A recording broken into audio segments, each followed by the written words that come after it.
Zelensky, military proposed to mobilize 450,000 to 500,000 soldiers. Here's a summary of the article. Your profile can be used to present content that appears more relevant based on your possible interests, such as by adapting the order in which content is shown to you, so that it is even easier for you to find content that matches your interests. Content presented to you on this service can be based on your content personalization profiles, which can reflect your activity on this or other services, possible interests and personal aspects, such as by adapting the order in which content is shown to you, so that it is even easier for you to find content that matches your interests. Information regarding which content is presented to you and how you interact with it can be used to determine whether the content, e.g., reached its intended audience and matched your interests.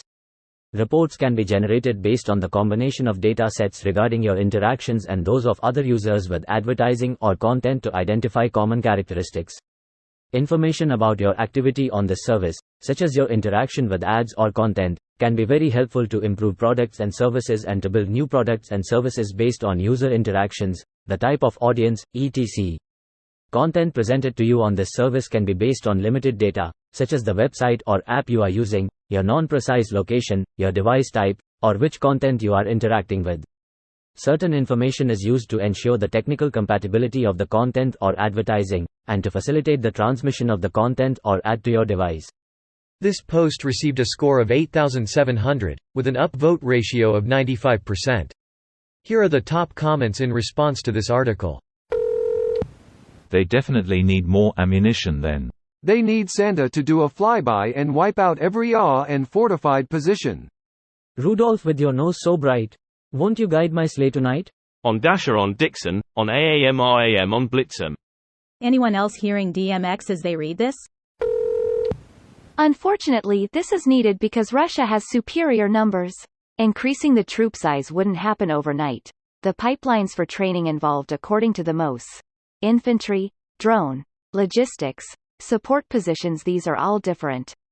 It's certain that Ukraine will not put its citizens through the same meat grinder approach as Putin has.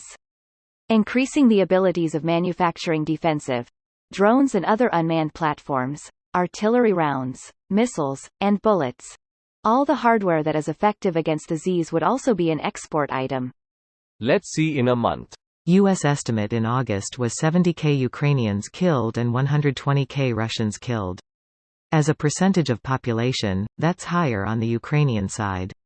There are reports of Ukraine just throwing hundreds of troops at the Russian defenses at the start of the counter-offensive and just getting absolutely massacred. You don't lose 70,000 troops on the defensive.